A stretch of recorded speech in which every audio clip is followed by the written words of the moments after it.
친숙하게 잘 알고 있는 백부장 고넬료. 이 사람은 복음을 맨 처음 받아들인 이방인입니다. 하나님의 복음이 유대인들을 위한 것처럼 여겨졌던 시대에 하나님이 이방인 고넬료에게 베드로를 통해서 그 복음을 전하고 그가 그 복음 앞에 함께 믿음으로 반응하고 세례받는 일이 사도행전 10장에 등장하지요. 우리가 아는 것처럼 100명의 군사들을 통솔하고 다스리는 직임 가운데 있는 백부장이었고요. 오늘 10장 우리가 읽은 2절에 보니까 그가 경건하였다 이렇게 얘기합니다. 고넬료가 경건한 사람이었다. 그래서 온 집안과 더불어 하나님을 경외하며 하나님께 항상 기도하는 사람이다. 이렇게 성경이 이야기해주고 있습니다. 또한 백성을 많이 구제했다. 이렇게 이야기하죠. 하나님을 경외함으로 하나님께 항상 기도하는 사람, 그리고 백성들의 그 헐벗음과 필요들을 공급하고 채워주고 함께 할 수 있었던 많은 백성들을 구제했던 사람, 고넬료. 하나님을 경외하고 기도하며 백성들을 구제했다. 결국 그것이 이 고넬료를 경건한 사람이라고 말하는 이유인 것 같습니다. 결국 경건이라고 하는 것은 신앙생활을 위한 어떤 바른 몸가짐, 말씨, 태도, 의복에 갖추어 입음, 이런 것 정도의 모습을 우리에게 얘기하고 있는 것이 전혀 아니라고 하는 사실입니다. 경건, 경건의 시간, 이런, 그죠? 하나님의 말씀을 이렇게 묵상하는, 그래서 그 말씀을 통해서 하나님의 말씀을 듣고 그것을 내 삶에 어떻게 적용할까, 뭐 이렇게 생각하고 고민하는 하나님 앞에 머무는 시간, 그것을 우리는 경건의 시간, 이렇게도 이야기합니다. 성경에서 이야기하고 있는 경건이라고 하는 것은 동일한 맥락을 가지고 있더라고요. 이 경건이 어떤지를 야고보서 1장 27절에서 우리에게 잘 설명했어요. 하나님 앞에서 정결하고 더러움이 없는 경건은 첫 번째, 고아와 과부를 그 환난 중에 돌보고, 두 번째, 또 자기를 지켜 세속에 물들지 아니하는 그것이다. 이렇게 얘기합니다.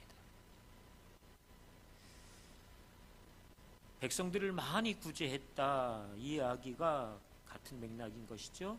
곧 고아와 과부를 그 환난 중에서 돌보았다. 그죠? 자기를 지켜 세속에 물들지 아니하는 그것, 자기를 지킨다. 그리고 세상으로부터 구별하여 산다. 왜요? 그 이유가 있어요. 하나님을 경외하기 때문이에요. 세상을 경외하지 않고 하나님 경외하기 때문에 세상에 물들지 않기 위하여 구별되고 거룩함으로 자신을 지키는 사람, 이것을 야고보서는 경건이라고 이야기합니다. 고넬료 백부장의 삶이 경건하다, 이 사람은 경건한 사람이었다라고 말하는 게 야고보서의 말씀을 비추어 보니까 합당한 것 같습니다. 율법과 선지서의 강령이라고 말하는, 어떻게 보면 성경의 전체를 압축해서 그죠? 표현한다면 마태복음 22장 37절에서 39절 이렇게 표현할 수 있겠죠. 예수께서 이르시되 내 마음을 다하고 목숨을 다하고 뜻을 다하여 주 너의 하나님을 사랑하라 하셨으니 이것이 크고 첫째 되는 계명이요 둘째도 이와 같으니 내 이웃을 내 자신같이 사랑하라 하셨으니, 이 두 계명이 온 율법과 선지자의 강령이다. 보다. 이렇게 말씀하십니다. 여러분, 경건이라고 하는 게 결국 무엇이라고요? 하나님을 사랑하고 이웃을 사랑하는 것. 그게 경건입니다. 그렇게 본다면 마태복음 22장의 이 말씀, 모든 율법과 선지자의 강령이라고 대표할 수 있을 만한 이 말씀은 결국 경건을 이야기하고 있는 것 아닐까요? 하나님을 사랑하고 이웃을 사랑하는 것, 이게 경건입니다. 우리는 경건한가요?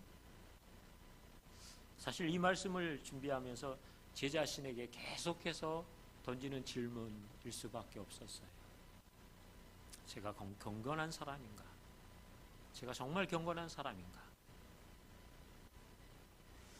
어떤 외형적으로, 그리고 어떤 태도에서, 그리고 직임에서 그것으로 내가 경건한 사람이라고 말한다는 건 아닌 거구나, 이런 생각을 계속 할 수밖에 없었습니다.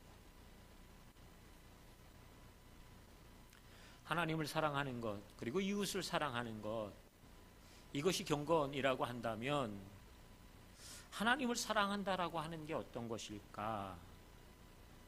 우리 좀 전에 보았던 마태복음에서의 그 말씀처럼, 22장에서의 말씀처럼 하나님을 사랑한다라고 하는 것, 그것을 잠언 23장 26절에서는 내 아들아 내 마음을 내게 주며, 하나님 말씀하시는 거예요. 내 아들아 너의 마음을 나에게 다오. 마음을 다하고, 그죠? 로마서 6장 13절에 보니까 너희 지체를 하나님께 드리며 목숨을 다하고, 그리고요 마태복음 11장 29절 나의 멍에를 메고 내게 배우라. 그리고 와서 마가복음 10장 21절 나를 따르라. 뜻을 다하여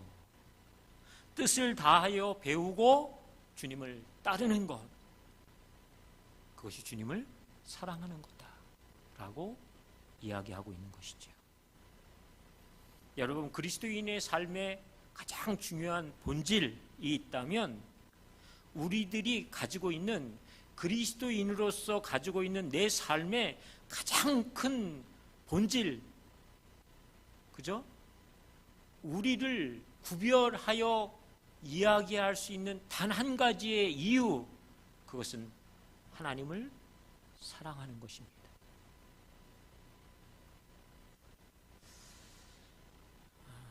그래서 경건의 출발은 하나님께 마음을 드리는 것으로 시작합니다. 우리가 우리의 마음을 무엇을 향해, 누구에게, 왜 드리는지 점검해 보면 우리가 하나님을 사랑하는 사람인지를 바로 확인할 수 있을 것 같습니다. 우리의 마음을 하나님께 드리는 것, 그것이 경건의 출발입니다.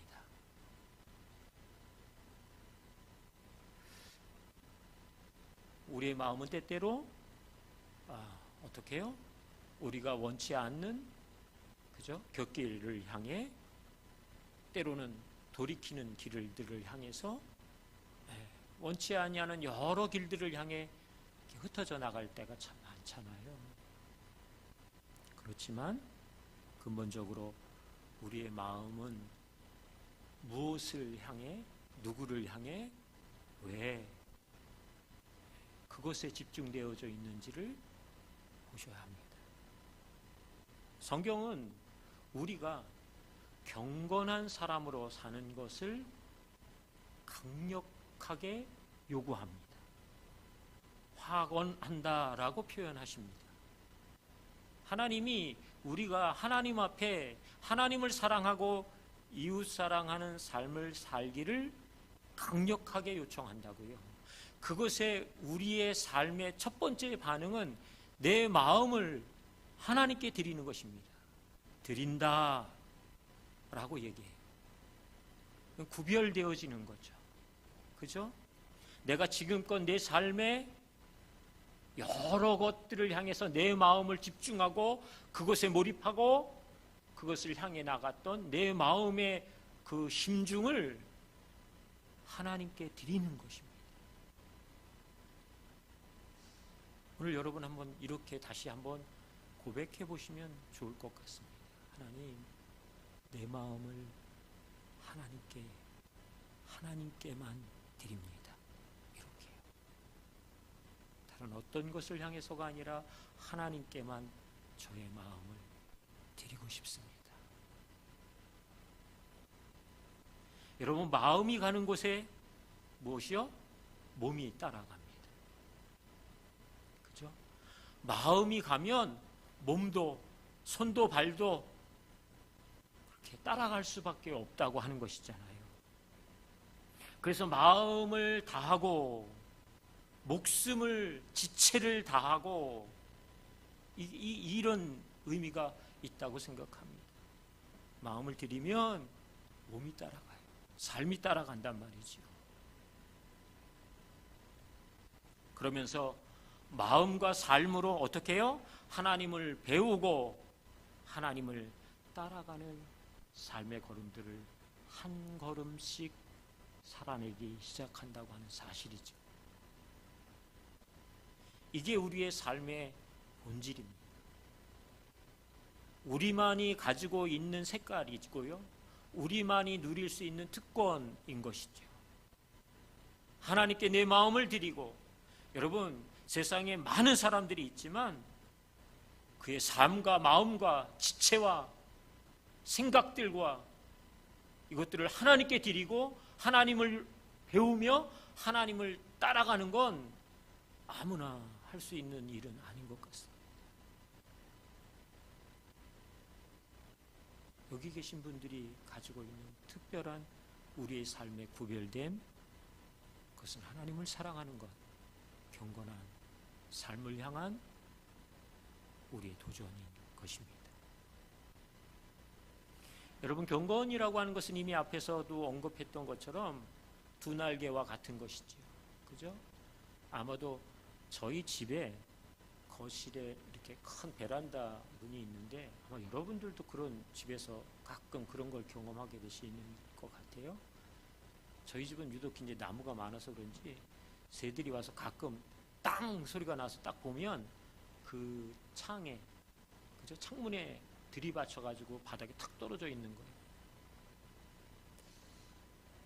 그 충격으로 잠깐 기절해 있다가 깨어나서 날아가는 새도 있지만 그냥 그만 죽는 새도 있더라고요. 새가 나르려면, 그죠? 양 날개가 함께 균형을 이루어 날개짓을 해야 새는 날아갑니다. 그리고 좀 더 높은 곳을 향해 비상할 수 있는 거죠. 한 날개를 가지고는 도저히 날아갈 수가, 날 수도 없어요. 여러분, 경건은 양날개와 같은 것이에요. 하나님을 사랑하는 사람, 곧 이웃을 사랑할 수밖에 없다고 하는 것입니다. 마태복음에서 이웃 사랑하기를 어떻게 하라고요? 내 자신같이 사랑해라, 이렇게 얘기했어요. 내 자신같이 사랑해라. 아유, 내가 나를 얼마나 끔찍히 잘 아끼는지. 조금 아파도 병원에 가서 바로 진단하고 약 먹고, 그리고 조금만 어지러워도 또 비타민C도 먹고, 그런 얘기가 아닌 것 같아요. 내 자신같이 사랑하래요. 내 자신같이. 내 자신이 어떤 자신인지 아세요? 하나님께 마음을 드린, 그리고 지체를 드리고 하나님께 배우고 하나님을 따라가는 나. 그래서 귀해요. 그래서 참으로 하나님 앞에 아름다운 것이잖아요. 그런 나를 향해서 여러분 계속해서 확인하는 내 속에서의 삶이 있다면 그것은 죄로부터의 자유함일 것입니다. 그렇게 하나님께 마음을 드리고 지체를 드리고 그리고 하나님께 배우고 따라가는 사람이 누릴 수 있는 자유, 그것은 죄로부터의 자유. 또한 계속적인 상황을 뛰어넘는 소망, 그리고 끊임없는 긍정적인 삶의 결정. 그리고 또 한 가지, 이런 사람은 살아있는 사람인 것이죠. 감각이 있는 것이죠. 그래서 무엇을 향해서 어떻게 살아가야 하는지를 하나님으로부터 배우며 그 하나님을 따라 살기 때문에, 그죠? 이 삶에는 열매가 있는 것이잖아요. 반대로 여러분, 내가 하나님께 내 삶을, 하나님을 사랑하는 것으로 경건한 사람으로 살아가지 못하면 내 삶 속에서 계속해서 보게 되는 열매들이 있는데, 그것은 정죄의식이라고 하는 겁니다. 나는 이것밖에 안 된다. 또 실패하는구나. 에휴, 어쩔 수 없지 뭐. 내가 연약하니까. 그래서 모든 상황에 긍정적인 삶의 시야가 열려지는 것보단 왠지 부정적인 시각의 열매들이 자꾸 내 삶에서 보여지고 드러나고 맺어지게 되는 것이지요. 이런 사람은 삶이 무감각해져요. 그래서 옆 사람이 아무리 비명을 질러도 그 소리가 내 귀에 들려오지가 않아요. 이웃이 헐벗었다, 배고프다, 이것이 나와 상관이 없어요. 그건 그들의 이야기처럼 여겨진단 말이죠. 여러분, 하나님께 내 마음을 드리고, 그리고 나의 몸을 하나님께 함께 드리며 하나님으로부터 배우고 그 하나님을 향해 따라가는 사람은, 그런 나 자신이라고 한다면 그런 나처럼 이웃을 사랑하라는 거예요. 여러분, 내가 참 괜찮아요. 괜찮게 여겨져요. 뭐를 많이 가졌고, 그리고 외모가 특출나고 이래서가 아니라, 하나님 앞에 하나님 사랑하며 사는 내 삶의 자리를 잃어버리지 않고 살아가는 나를 볼 때마다 참 대견하단 말이죠. 감사하죠. 기쁘잖아요. 그것은 여러분, 사실 다른 것으로 이렇게 대체되어지는 영역이 절대 아니라고 하는 것이. 지난 한 주간 예수전도단에 있는 한국 예수전도단 간사 중에 이렇게 사역의 이렇게 리더십을 맡고 있는 간사들끼리 이제 모임을 줌으로 했어요. 한 140명 정도의 사람들이 모였는데요. 줌으로, 화상으로. 그 안에서 아침 9시부터 오후 5시까지 뭐 예배도 하고 같이 기도도 하고 소그룹도 하고 말씀도 듣고 뭐 이런 시간이 있었다고요. 그런데 그 말씀을 듣는 가운데에 함께 소그룹을 하면서, 소그룹 안에서 그 말씀을 들은 말씀을 통해서 마음에 와닿은 것을 나누는 시간이 있었는데, 제가 나누었던 내용은 이런 것이었어요. 생소하다. 여러분, 혹시 생소하다, 이게 어떤 의미인지 아시죠? 어떤 말인지 아시잖아요. 생소하다. 그러니까 처음 낯설어요. 그죠? 처음 이렇게 대면하는 것 같은 그런 일들이나 사람이나 또는 무엇이든 생소함. 제가 그 소그룹에서 이렇게 얘기했어요. 하나님 앞에 내가 삶을 드리는 것이 어느 순간인가 되게 생소하게 여겨질 때가 있었다. 그냥 저를 뭐 이렇게 겸손하게 하려는 게 아니라 사실을 이야기하는 거죠. 그 표현을 제가 하는데 너무 그게 딱 맞는 거예요. 하나님 앞에 나가서 하나님께 기도하고 그 앞에 머무르는 어느 순간 그 자체가 되게 생소하게 느껴질 때가 있다. 왜요? 계속해서 하나님 앞에 머무르지 않으니까. 하나님께 정말 내 삶을 온전히 드리며 그분에게 배워 그분을 따라가는 삶이 제 안에 충분히 채워지지 않아 있으니까 하나님께 나가는 것, 예배하는 것, 기도하는 것, 하나님께 배우는 모든 것이 생소하게 여겨지는 때가 있더라고요. 깜짝 놀랐어요, 제 자신. 야, 내가 그동안 해온 신앙생활의 시간들이 얼만데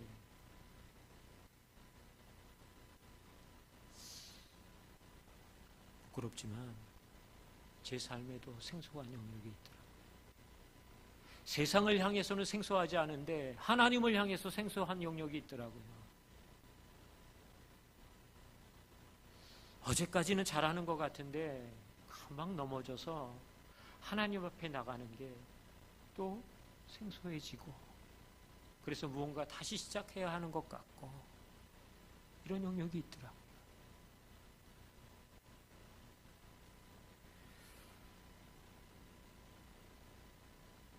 경건은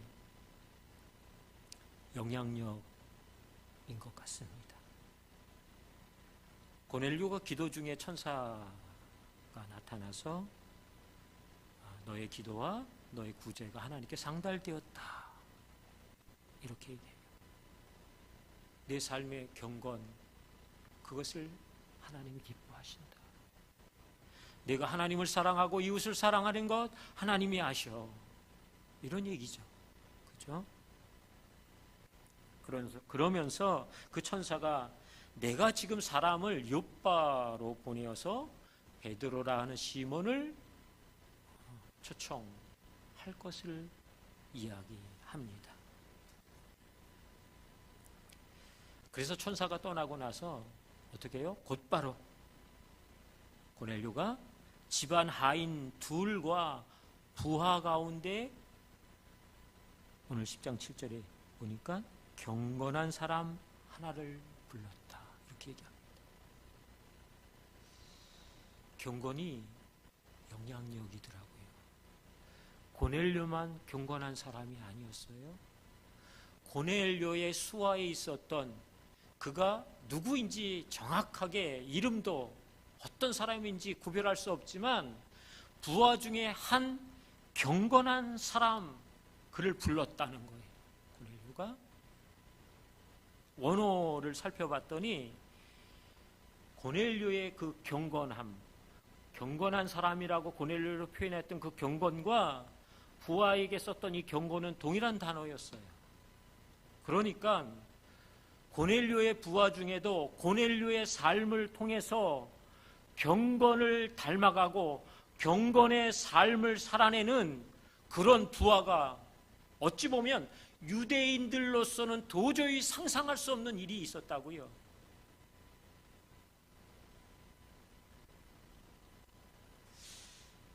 경건한 사람 하나를 불렀다. 고넬료는 자신만 경건한 사람으로 세상과 구별되어 하나님 사랑하고 이웃 사랑하는 그런 영향력 정도에 머물지 아니했어요. 이웃을 사랑한다는 것은 사실 그들의 필요들을 채우기도 하고, 그들을 위해 기도도 하고, 그들을 위해 시간을 내어 그들과 함께 해주는 것 등등 많은 영역이 있을 거예요.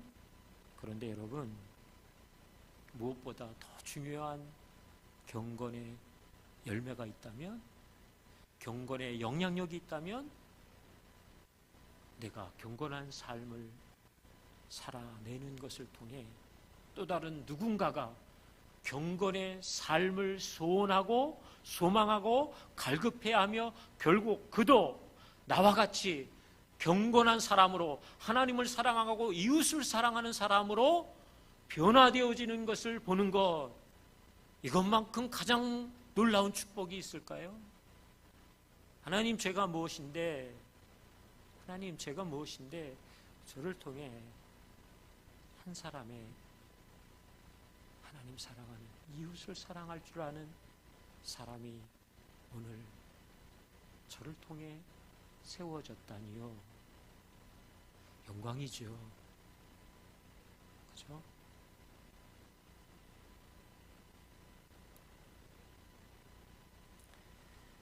그래서 결국 요바로 하인들과 이 경건한 부하를 보내잖아요. 시몬을 데려오기 위해서, 청하기 위해서요. 그리고 기다렸어요. 10장 24절에 보니까 고넬료가 그냥 홀로 기다리지 않았어요. 어떻게 해요? 그의 친척과 가까운 친구들을 모아 기다리더니, 친척과 가까운 친구들, 왜 그들을 초청했을까요? 왜 그들을 모아서 함께 이 기다리는 시간을 가져가게 될까요? 무엇 때문에? 하나님이 시몬을 통해서 고넬료에게 하실 말씀, 하나님의 말씀을 나만 들을 수가 없었다라고 하는 거잖아요. 내 가족만요? 아니에요. 친구들도 들어야죠. 나의 사랑하는 가족과 친구들과 이웃들이 들어야 하는 것이죠. 그래서 그들을 일부러 초청해요. 그리고는 시간을 기다림으로 그렇게 오늘 시몬을 기다리고 있는 모습을 성경은 우리에게 보여줍니다. 결국 시몬이 도착하고 시몬에게 요청하잖아요. 뭐라고요? 이제 우리는 주께서 당신에게 명하신 모든 것을 듣고자 하여 다 하나님 앞에 있습니다. 하나님 앞에 있다. 하나님으로부터 너의 기도를 하나님이 들으셨어. 받으셨어. 그리고 무언가 비밀한 일을 풀어내어서 고넬료에게 말씀하셨어요. 시몬, 그를 초청하라고. 어떻게 보면 이 은밀하고도 비밀스러운 이 놀라운 은혜의 시간들을 나만 간직하는 것, 나에게 더 큰 하나님의 축복이 어떻게 임하는지 나만 누리고 싶은 우리의 속성이 없지 않죠. 그런데 오늘 고넬료가 자신의 가족들과 친지와 가까운 친구들을 다 불러 모아놓고 우리가 하나님 앞에 있습니다. 이제 말씀해 주십시오. 이제 말씀해 주십시오. 갈급함으로 시몬을 향해 이야기했는데 시몬 베드로가 이야기하는 내용의 핵심은 한 가지였어요. 그것은 무엇이었어요?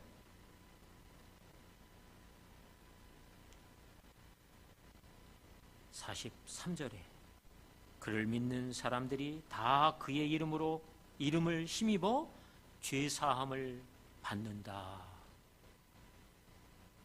예수 그리스도에 대한 복음, 그가 우리를 위해 죽으시고 그를 힘입어 죄사함을 받는 하나님의 자녀가 되어지는 영생의 길이 열렸다. 이 복음의 소식 앞에 그들이 어떻게 반응했을까요? 어떻게 반응했을까요? 성경은 오늘 이 말씀을 베드로가 시몬이 고넬료와 그곳에 하나님 앞에 앉아있는 모든 사람들에게 증거할 때에 44절 베드로가 이 말을 할 때에 성령이 말씀 듣는 모든 사람에게 내려왔다 얘기합니다. 모든 사람이 그 시간 예수 그리스도의 복음을 듣는 그 순간 성령의 임재의 강력한 은혜를 경험하게 되었다고요. 그래서 그 증거로 저들이 방언을 말하고 하나님을 높이는 일이 일어나는 거예요. 일순간 고넬료의 가족, 고넬료의 집, 그것은 성령의 임재가 강력하게 역사되어지는 구원이 임하는 놀라운 믿음의 교회가 되고 말았다고요.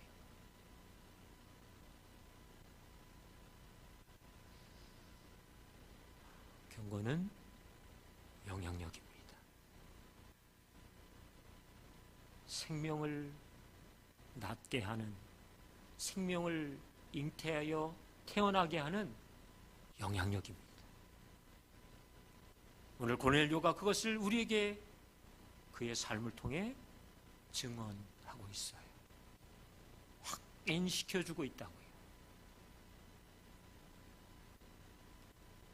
결국 시몬 베드로가 이들을 향하여 세례를 베풀고 그들이 그리스도인임을 확증해 주었다고요.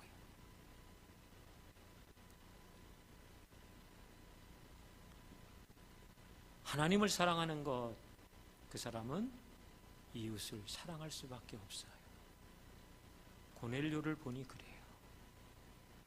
하나님께 마음을 드리고 내 지체를 드리고 그분에게 계속해서 뜻을 세워 배우고 그 뜻을 날카롭게 하여 하나님을 따라가는 사람에겐 이웃을 사랑할 수밖에 없어지더라고요. 내가 이웃을 돌아봐야지, 사랑해야지 이렇게 해서가 아니라 그 하나님의 사랑을 내 삶에 부어주시는 그 은혜 안에서 그저 이웃을 사랑하게 되어지더라고요.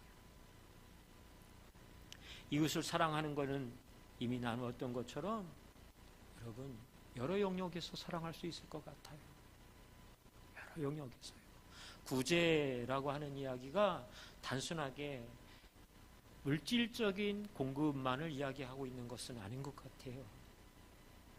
각 사람의 필요가 있죠. 그죠? 재정으로는 부족함이 없지만 정서적으로 왠지 쓸쓸하고 고독해서 누군가 자신의 곁에서 자기의 마음을 나누어 들어주면 좋겠다. 이런 사람들도 있잖아요. 제가 2주 전에 이 시간에 기도 부탁을 여러분들에게 드렸어요. 조금은 무리가 있을 만한 기도 요청이었어요. 뭐냐면 누군지도 안 밝히고 구체적으로 무슨 일 때문에 그런 거라고 이야기도 안 드렸어요. 본인의 상황이 좀 어렵습니다. 1년여 동안 하나님 앞에 그 문제를 놓고 기도했지만 응답되지 않은 것 같아 마음이 많이 무너졌습니다. 기도해 주십시오. 이렇게 요청했어요. 여러분들이 정말 기도해 주셔서 너무 감사하고 그 형제가 많이 기운을 차렸어요. 오늘도 저하고 하루 종일 함께 같이 일을 했는데 그래도 아직은 이렇게 볼 때마다 자꾸 마음이. 그런데 그 기도 제목을 나누고 기도해 주셨던 분 중에 한 분이 저희 아내에게 연락을 주셨어요. 제가 기도하는데 너무 마음이 아파서 너무 마음이 아프다. 이걸 누가 이해할 수 있을까요? 여러분 누군지도 모르고 특별히 무슨 일 때문인지도 몰라요. 그렇지만 기도를 부탁해서 기도하신 거죠. 기도하시는데 그 사람을 향한 하나님 그리고 하나님 앞에 나가는데 너무 마음이 아프다는 거예요. 도대체 무슨 일인지 그 사람에게 무엇이 필요해서 아니면 무엇이 문제인지 알고 싶다고 연락을 주셨어요. 그래서 조심스럽게 말씀드렸어요. 계속 기도하겠다고. 내 자식의 문제도 아니고 내 남편 또는 내 아내의 문제도 아니에요. 누군지도 모르겠어요. 그리고 구체적으로 어떤 일 때문에 그렇게 힘들어하는지도 몰라요. 그러나 하나님, 그 하나님 앞에 나아가 기도하는데 그 사람의 형편과 상황은 모르지만 너무 하나님 앞에서 그를 위해 기도할 때 마음이 아픈 거예요. 그냥 지나갈 수가 없는 거예요. 그래서 계속해서 기도할 수밖에 없는 거예요. 고넬료가 구제를 많이 했다? 경건한 사람이었으니까요. 단순하게 자기가 가진 지위, 자기가 가진 재정, 이것을 나누는 것도 너무 귀하겠죠. 그런데 고넬료가 그것에 멈추지 않았던 것 같아요. 오늘 하나님의 사람을 초청하고 자신의 주변에 있는 사람들을 다 불러 모아놓고 그렇게 기다렸던 고넬료. 이것이 구제인 거죠. 우리가 누군가를 위해서 기도할 때 그 기도는 하나님의 결단코 땅에 떨어지지 않는다라고 말씀하세요. 우리가 확인할 길도 없어요. 그렇다고 그런 기도에 대해서 누군가 너무 감사하다고 칭찬하거나 인정해 주지도 않아요. 어떨 때는 내가 하는 이 기도 언제까지? 이런 생각이 들 수도 있어요. 그렇지만 하나님의 부담을 가진 사람, 그래서 그것을 향해 엎드릴 수밖에 없는 마음을 하나님이 주신다면 이것이 하나님을 사랑하는 열매라고 여러분 믿으셔도 좋겠습니다.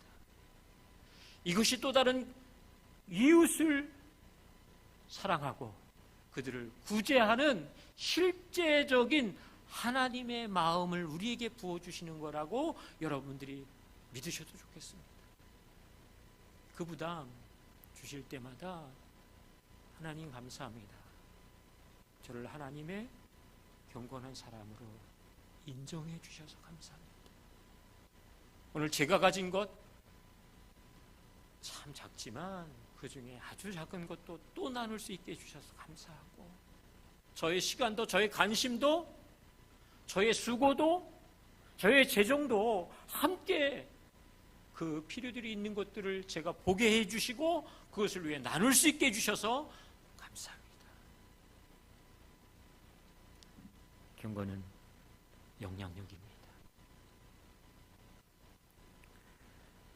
오늘 디모데후서 3장 5절에 경건의 모양은 있으나 경건의 능력은 부인하니 경건의 모양은 있으나 경건의 능력은 부인하니 이 같은 자들에게서 네가 돌아서라.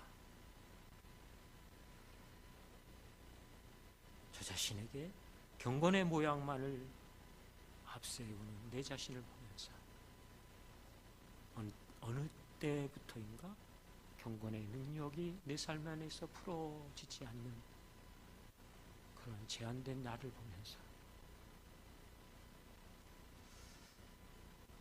다시 경건으로의 회복의 그 길로 돌아서야겠다. 이 저녁에 제가 먼저 결정할 수밖에 없게 되네요. 여러분 로마서 5장 6절에 우리가 아직 연약할 때의 기약대로 그리스도께서 경건하지 않은 자를 위하여 죽으셨다 말씀하십니다.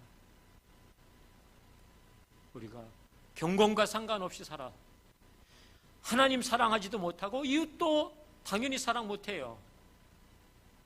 그래서 예수님이 우리를 위해서 죽으셨다고요.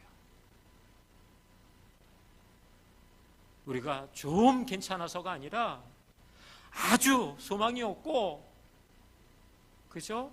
전혀 하나님과 상관없는 외인이요 손이었다고요. 그런 우리를 위해서 예수님이 죽으셨다라고 말씀하세요. 디모데후서 3장 12절이에요. 무릇 그리스도 예수 안에서 경건하게 살고자 하는 자는 박해를 받으리라. 하나님 사랑하고 이웃 사랑하고 사는 것 탄탄대로는 아닌가 봐요. 비단길도 아니고요. 모든 사람이 너무 잘했다고 박수하는 길도 아닌가 봐요. 세상은 그렇게 살아가는 우리를 향해 박해한다 얘기합니다. 그렇지만 여러분 오늘 다시 내 삶의 경건 그것을 포기할 수 없잖아요. 그래서 우리는 다시 돌이키잖아요. 하나님을 사랑하고 이웃을 사랑하는 이 경건한 삶,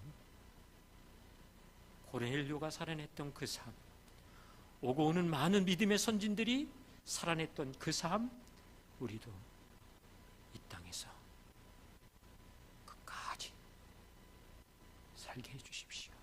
아니, 살기로 결정합니다. 그 고백이 저와 여러분들의 고백 되기를 축복합니다.